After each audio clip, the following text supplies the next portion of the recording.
Good evening and welcome to Conversation Matters. My name is Janie Lazar and I'm in conversation tonight with Joanne Chester.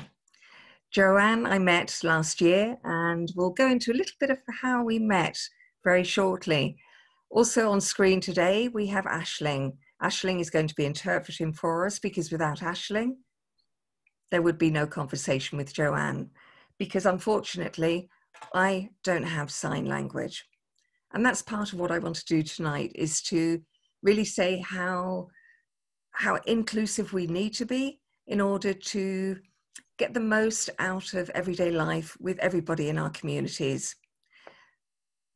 An expression I heard a long time ago, which goes a little bit like this. When you get people around a table and we sit and talk, quite often good things happen. And that's exactly what happened last year when you and I met, Joanne. But I just want to go back a little bit to say, how did we meet? Well, it was one of those things. I was reading the Irish Times magazine and I saw the documentary London Calling. And it was talking about deaf people who had gone over to London in search of work or had jobs to go to. But it was more because they had to be there. They had to be there to be able to do what they loved doing, what they were trained to do. And Joanne, you were one of the last people profiled in that article. And it really upset me because I just thought, here is somebody who loves working with young people and was considering leaving Ireland, considering leaving the place that you had been brought up in, that you loved and you wanted to stay in. It was at that stage then I contacted the Irish Deaf Society and you and I made contact. Then something else happened. Because I'm organizer of TEDx Dun Laoghaire, it was one of those crazy or seemingly crazy things at the time. I just thought, Joanne has to speak at TEDx. And then no sooner than I had typed the email, and my first thought was one of panic with you. My goodness, what do I say? What do I do? How do we manage this? It's TED Talks. How can I have a deaf speaker? How can I make this work? And what it did, it catapulted me into a world that I'm so grateful to be in because it's taught me so much. I know what my first feelings were. You and I met in the deaf village. And I can remember that first meeting. A little bit like you, I always get to wherever I'm going early. And I'm sitting there and suddenly you come in and I know it's you instantly because I've already seen you in the documentary that the Irish Times article spoke about. And my first thought is, crikey, how do I do this? What do I say? And I think the first words that I said to you were, I'm sorry. I'm sorry. I don't know what to do. And you made it easy for me in that I didn't feel uncomfortable.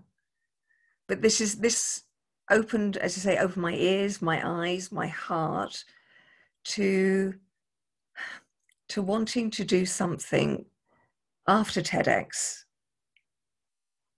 which is what we've started to do now. But I'll come back to TEDx because one of the things we were talking about on the chat function just before Aisling arrived was that I'm longing to have a conversation with you, to catch up with you, to see where you are and what you're doing. But just for the benefit of our listeners, because this is the whole purpose of what we're doing, to encourage people to understand that there are ways to communicate. Tell me where you're at now and tell some of our listeners who you are, what you do, and maybe even touch on TEDx and how maybe that has influenced a little bit of the voice of Joanne Chester. And I know how much good you're going to be able to do now that you are a TEDx speaker, a professional motivational speaker.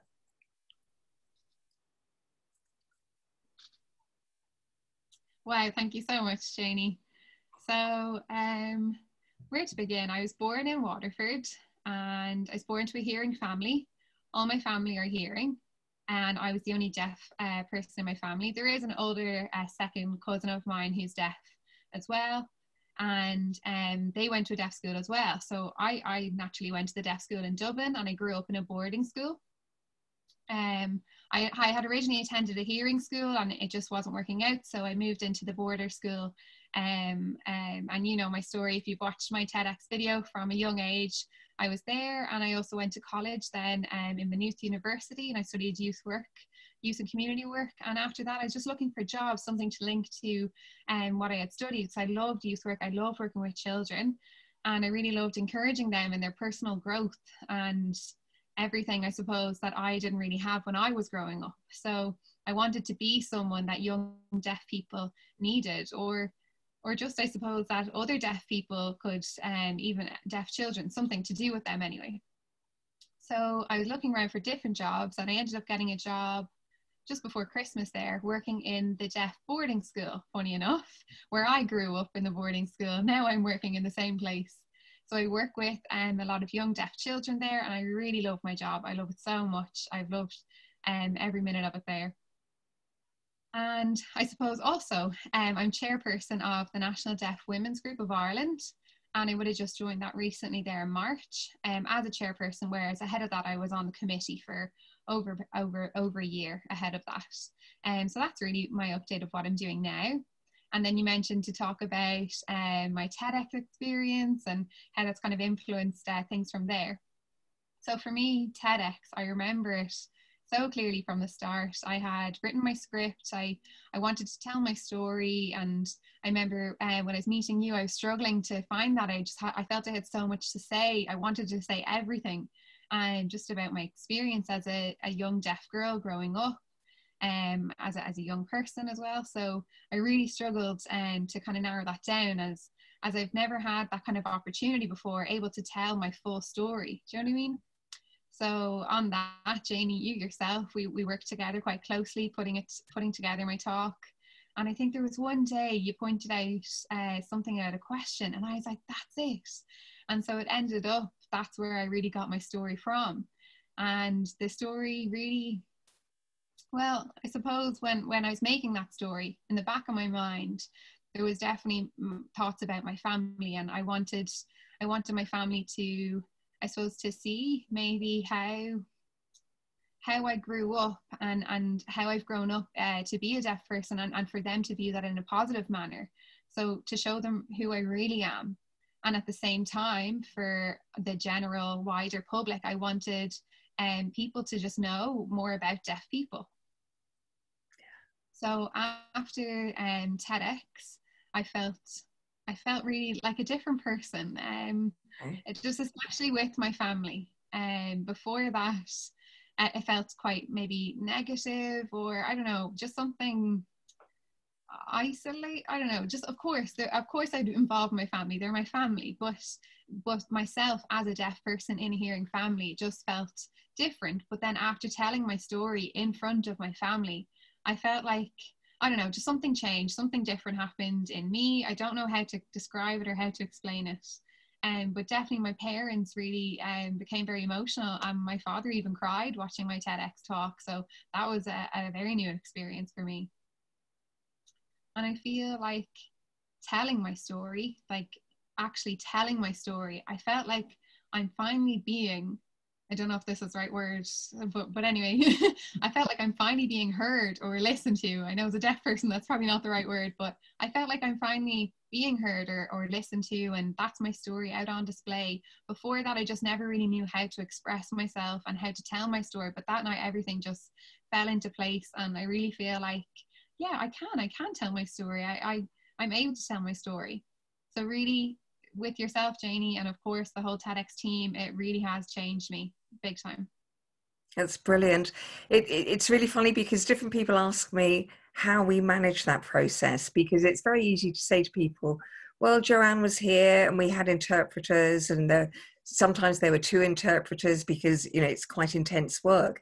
It's intense work working on a one-to-one basis with somebody who isn't deaf.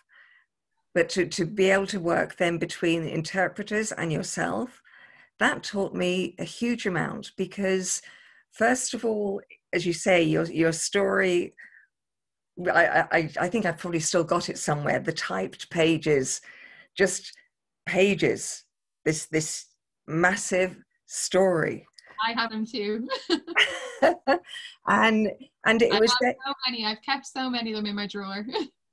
and it was just for me mind blowing to say, well, okay, what do we do? Because the first bit of advice that I give any speaker is, obviously it's know who your audience is, but for you with the TEDx, who knows who the audience is going to be, because you want a universal message. But it's what can I say in the time that I've got that is going to be of the most value. So that's a really hard thing to do, to say to somebody, I want you to edit this down, because quite often for somebody, they want to say everything, because what may be important to you may not be quite so important for the wider message. And so for me, it was listening to us just talking. I mean, I think you might remember I said to you, shoot the breeze with me, just talk, a little bit like we're doing now. And Yeah, I'd hear different things. And then it was a question of pulling out the salient points. What did we want the listeners to take away with them? What were the key things? And then it was working through the interpreters, and Caroline and Orla were extraordinary as well, trying to explain in a way that they would understand, in order to help you understand what I felt your audience would hear, then weaving it together, then explaining through, if you like, a third party, two third parties, how I wanted you to deliver it for the maximum impact, but then for you to be able to communicate back to them in such a way, given the way Irish Sign Language works, to get the full meaning and the emotion of all of the language back again. So it was like a spider's web in a way. And I just admire you so much, because I can remember you sitting there in my green chair, listening, processing everything. And then you'd sign to one of the girls, and then we'd start again. And then we would start, if you like, vocalizing how it was going to come out. And then as you would deliver something and they would vocalize it, then I'd coach you through the delivery, which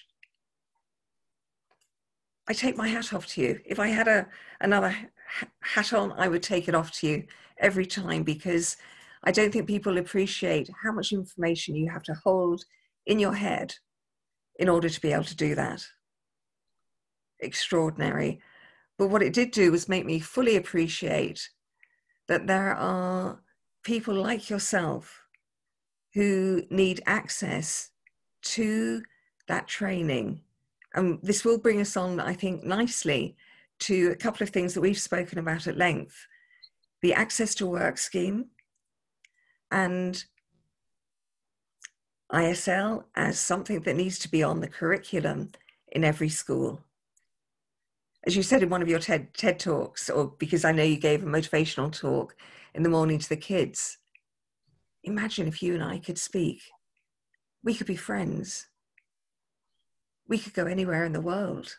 We could talk to each other. And that's always stayed with me. Imagine if Irish school kids could go anywhere.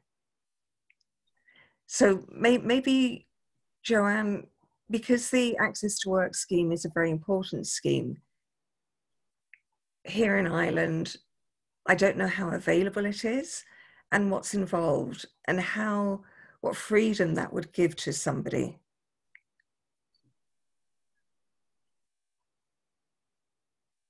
Yeah, definitely. I think first I'll explain a a bit how the scheme works in the UK, the Access to Work scheme. So I'll just explain a bit of background as to how it works there in England, in London. What maybe if people saw the documentary or are listening to this, I'll just give a brief summary. Please. So in the UK, they have the Access to Work scheme, and that's for people with disabilities, which includes a deaf person.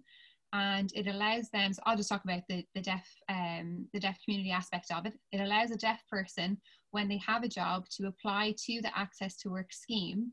And that then allows them to receive funding based on how many hours they have or based on personal needs.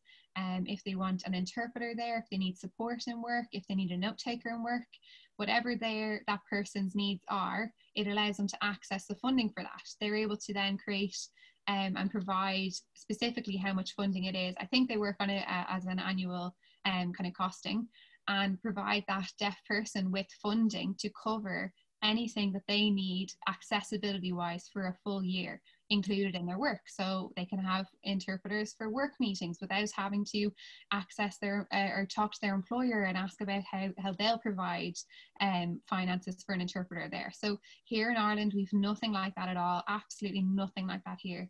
And I think it really just depends on the employer. If most of the time here in Ireland, sometimes an employer might have different attitudes about having interpreters involved, because naturally it's an extra expense for them.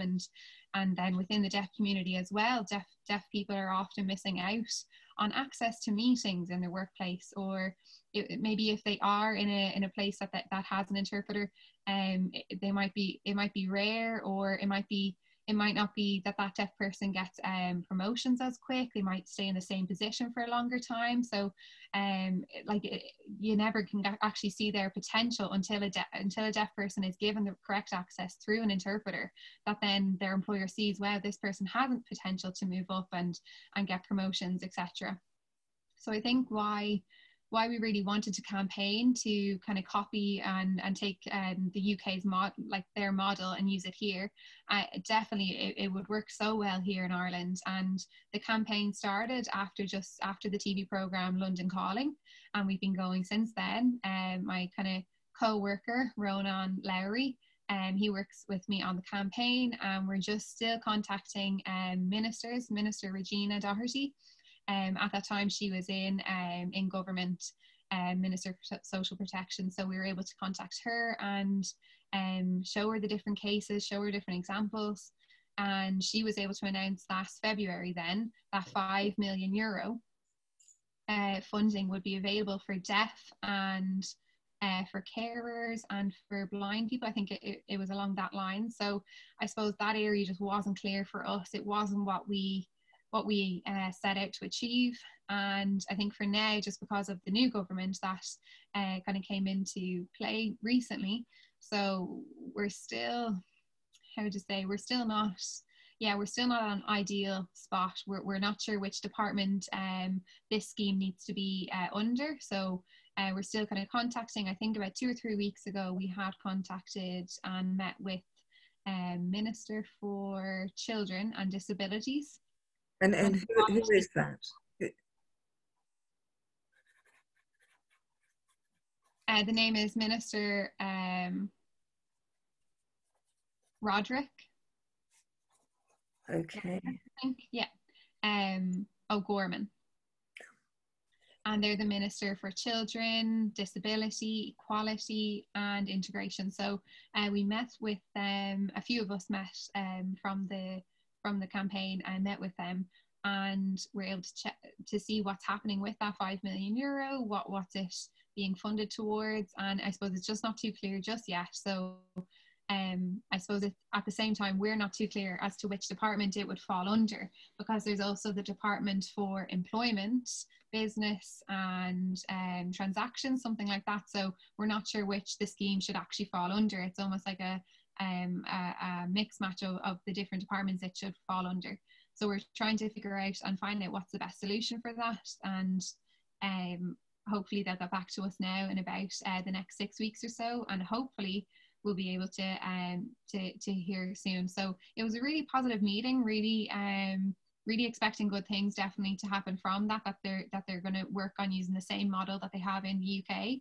So I suppose that's about it for now on an update on on the campaign, but it does look positive. It looks like things will start to happen, and that one day we will achieve it, hopefully.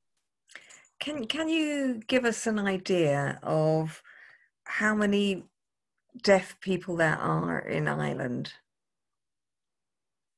I'd say I don't know the depth of figures that are available, whether it's with adults, children. Yeah, so for all over Ireland, including deaf people, hard of hearing, people with hearing loss. Maybe I'm wrong, but I do think it's around 100, 120 to 150,000. I could be wrong, I'm not too sure, but there's definitely a strong cohort of sign language users, and I think it's between 5,000 to 6,000 people would use Irish Sign Language as their preferred language. So the figures aren't too clear yet. We're hoping that this next census maybe might clear things up. In the previous census, they haven't been too specific on that question. So there will be a mention of Irish Sign Language on the next census, but that hasn't been there before. So there's been the figures just haven't been too clear in the breakdown of that, because a hearing person might tick that they have Irish Sign Language. Do you know what I mean? So the numbers aren't too clear on that. And that's just what I think. Okay, so really by the end of this year, once, if you like, the government settles and you know exactly who's in charge of different budgets and where the crossover is, then all of the work that you're putting into the campaign and to make services become available should become clearer, because at the moment the money is there, but it's not necessarily being allocated. Yeah, hopefully. Yeah, hopefully. Okay. It just seems so unfair to have to fight for something that should be readily available. Yeah, definitely. And I suppose really, like, there's a history there here in Ireland, how it has affected a lot of people. For example, I'll just kind of give a brief overview. Before oralism was introduced here in Ireland, at that time there was a Milan conference, 1880 Milan Congress, and they agreed that all schools must teach deaf children an oral method. So deaf children weren't allowed to use sign language and must be taught orally.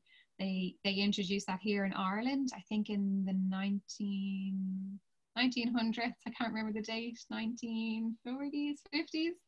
And the oralism method was introduced here. Whereas pre-oralism here in Ireland, the research shows that attitudes towards deaf people weren't discriminated against here in Ireland, like at that time, long ago. Like we're talking maybe 1800s up until when oralism was introduced. There were so many deaf people mentioned in history who were in different various jobs. Some of them acted as deaf interpreters. There's a vast history there, but until oralism was introduced, really the attitude really changed towards society, how they perceive a deaf person. They perceive them as a second-class citizen, as a person with a disability, and just the attitude really changed from that time on, and it really affected the deaf community. Even still today, that's still an effect from historic times. So imagine if oralism had never been introduced, like what would we have? That's my question. Yeah, so I've always wondered about that. And it is a very complex issue. I think people like me have no idea how difficult it is, and how relatively simply the lives, professional lives especially, could be made much easier. Because everyone I meet and have met since, if you like, meeting you, I've just met some incredibly creative, intelligent, articulate people who are just so much more adept flexible, resilient, who aren't able to make the contribution that they would like to. And it just seems to me that we're missing out. I know, I'll just briefly skip back to the collaborative coaching, and it was very interesting for me having interpreters there to facilitate you engaging in that coaching with the other speakers, but how much they learned from you. And the questions that they asked, the comments that they passed afterwards, and they just said, I'd never really thought about it. And I think that's the problem. It's to say it's ignorance sounds very deliberate, but it is an unnecessary ignorance. I think if we knew more, if we grew up with knowing how to communicate, how to, even the basics, and then I know you are going to teach me a few different things as we go along, so that at least I don't feel so stupid, because I do feel stupid and embarrassed and ashamed. No, I know, but it's not your fault. No, but no. So. But there is something that we can do about it, even if it's as simple as saying thank you. Just simple gestures. If kids grew up if they knew just how to ask for things, or to pass the time of day with somebody, it would become second nature. We all know that kids hate speaking Irish in the main. Most kids hate speaking Irish because it's been taught badly. But imagine if they were taught this amazing language that they could travel with, that they could talk with their pals. How empowering that would be, how much fun it would be. We have to get it on the curriculum, Joanne. That's another one of our goals. Definitely. Definitely. And even with ISL on the curriculum, that would be just such a huge change in the future of the children of Ireland, like in the education system and school, from primary all the way up. It would mean that children would learn from such a young age that they'd be able to sign, that if they met a deaf person, or maybe they'd have deaf friends, they'd have deaf neighbours, they'd meet someone in Scouts, any other club, anything, a community event, whatever, that they can automatically switch into that second language of ISL and sign to them and include them. So even they might grow up and become interpreters. I think it would just be, we really need more interpreters. That's an area that really we need, and just for going forward in the future, to have sign language as a communication there, to, even if it's just a small conversation in a shop or a clothing store, in a restaurant, a cafe, having that access to the language there from my time, I suppose, if it was in as a curriculum in school, would have been a huge benefit. Okay, Joanne, can you just, again, for the benefit of our listeners, give us a couple of tips on things that people can do? I remember so well you telling me about many different incidents, but for example, when you were standing at the Lewis and somebody, and you know that story only too well, but just by way of demonstration of how people like me panic out of fear, but how people like me could act differently when this kind of thing has happened. So maybe just use that little story as a demonstration of how easy it can be to just make a connection. Yeah, so first of all, it's really an important part to mention, to as a tip for any hearing person, just to relax when you meet a deaf person. So I know when we met in the deaf village, you just looked really relaxed. I don't know, maybe you were nervous at the time, but you looked relaxed. Yeah. But you looked really, really relaxed. So that makes me automatically feel relaxed, and makes other deaf people feel relaxed then. So knowing that, like, we can sort out any communication needs. So if a person is kind of frozen or feel stiff around a deaf person for the whole conversation. The whole conversation would just be awkward, and you know that yourself. So that would be my first tip, is to be relaxed. So then I suppose how to best communicate with a deaf person would be, I suppose, what would be the best way to communicate? There's so many different options out there for a hearing person, and for myself as a deaf person. When I meet a hearing person, each way I communicate with them can be very different. And we can use gestures. If gestures maybe are working really well, we can establish a communication through that. But if gestures aren't working too well, then we'll automatically maybe just know a different method of communication might be better. So we'll find a better way. Maybe we could use our phone to type out text and show a message back and forth. A hearing person can then write a message back and forth that way, or we can write on pen and paper. We can write on pen and paper back and forth. If there's a computer there, maybe you're in an office, you can write on a laptop back and forth. I suppose just even figuring out beforehand, if you knew you're going to meet a deaf person, you have so many options ahead of time that you can use. And I suppose are really important. Those would be just my important tips to share. So for me, I always have a notebook and a pencil. So that to me would be my fallback. Probably easier than a phone, but essentially we can have pen and paper. We can have a phone. And text that way. I would draw a similar analogy, if you like if you're in a foreign country and you don't speak the language, what do? You gesticulate. And I think that's something else that people do without thinking, and it would be another way of doing that here. So pen and paper, texting, using the phone, the notepad, and gesticulating in the first instance. But never walking away.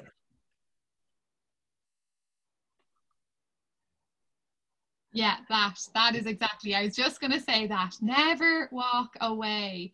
Please just try.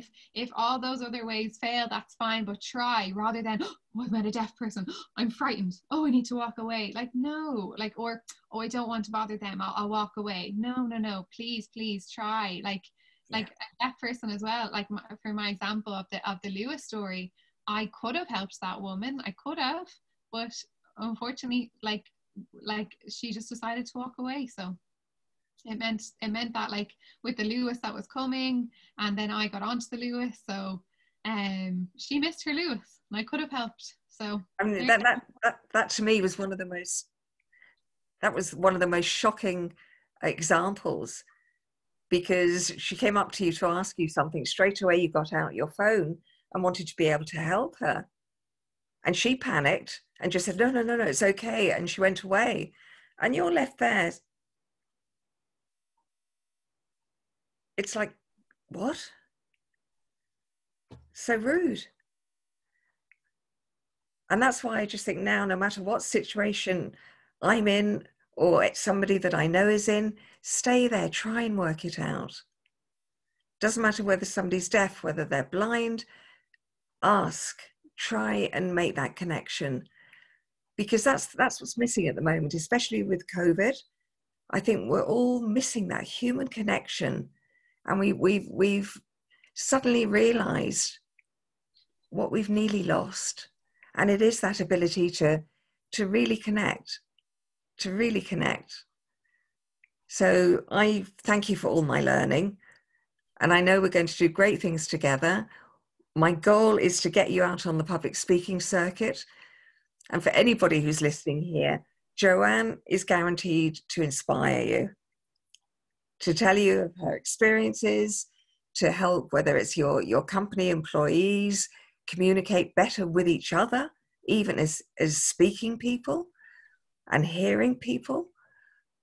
But if there is somebody deaf in your organization, you need to have somebody like Joanne in to explain what it's like, to explain the richness that you've got in this person who very, very probably is allocated certain tasks because they won't be a nuisance. Well, let me tell you something.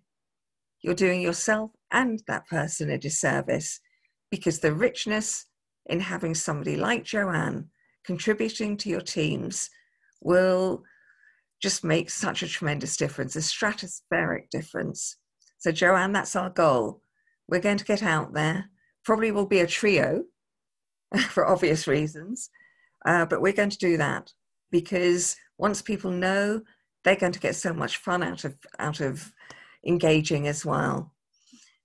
Now we're on Zoom. We are on Zoom at the moment. And before we sign off, there are a few things that I'd love to do. One is to get people who are listening, and we will put something out so that people can see what kind of things that we've been saying here. I would like them to make a note for their diaries because we're going to give another session on Tuesday, the 27th of October, and again on the 22nd of November, 7 o'clock in the evening, and we'll have another interpreter, Catherine White, joining us because there are so many issues that I would love to, I say issues, that always sounds terribly serious, but things that I would like to share with people, my learning and how you can help us engage more. You know, what exactly is Irish Sign Language? How is it made up? How do interpreters take from you what you're saying and communicate it to people like us?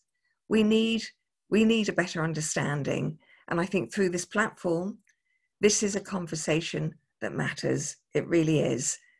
So I definitely thank you there. I'm going to do a very rude thing now and check my notes because I just want to make sure I didn't miss anything out. The one thing I didn't say, and perhaps you might just throw in for important measure, is the place that ISL has as an official language in Ireland. Not many people know this. Yeah, that's true. That's true. Within the deaf community, for many years, they were campaigning to get ISL recognised as an official language, and it got recognised there as an official language here in Ireland three or 4 years ago. So that finally happened. It's Ireland's third official language. It happened on the 14th of December 2017. So yeah, nearly 3 years ago. Over 3 years ago, and as Ireland's official third language, English, Irish and Irish Sign Language. So there's many classes available if you'd like to learn Irish Sign Language. It's your language as well. It's an official language here in Ireland, so it's your language, and it's the deaf people's native language here in Ireland, but it's also for you to use as well. Like, for example, the way we use English, the way we have Irish, now we also have Irish Sign Language. Has to be on the curriculum. I thank you for that. Now, a little bit of Zoom etiquette for anybody who's going to join us in the future, because you mentioned one very special date there, Joanne, the 14th of December. On the 14th of December at 11 o'clock in the morning, our goal, our challenge, our opportunity, we are going to invite a few people in to our Zoom room because I haven't become proficient enough yet with a fancier live platform. So we'll stick with Zoom. So that's another date for the diary, the 14th of December. Anybody who's listening, anybody who you know can give us advice, give us contacts, get us into somebody's official diary. We will invite them on to Conversation Matters to talk about things that matter to us. And for Zoom etiquette, just so that people think I'm not being rude, what I do realise is that every now and then I have looked at Aisling. And this is a big no-no because my conversation is with you, Joanne. You're giving me your attention, and that's exactly where my conversation should be as well. We all try to, if you like, learn how to use Zoom really well. And you can see people's eyes going all over the place. They're looking at somebody down here and up there. And if you want to get the front row seat with somebody, then you look directly into the camera there, and you have really got a front row seat now. But for people like you and I, having a conversation on Zoom,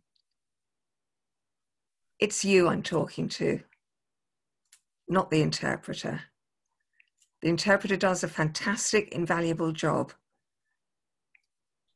but she is your voice. She's not who I'm talking to. Isn't that correct? Yeah, I'm the important one. Remember, it's me. I'm the important one. Absolutely. Absolutely. Well, listen, girls, thank you so much for joining me this evening. We're going to really crack this. We're going to make this platform, Thank you. thank you, a platform of fun. Have great conversations, because there's great fun to be had in this world, and we're all part of this world. Thank you both. Thank you. Thank you. Thank you.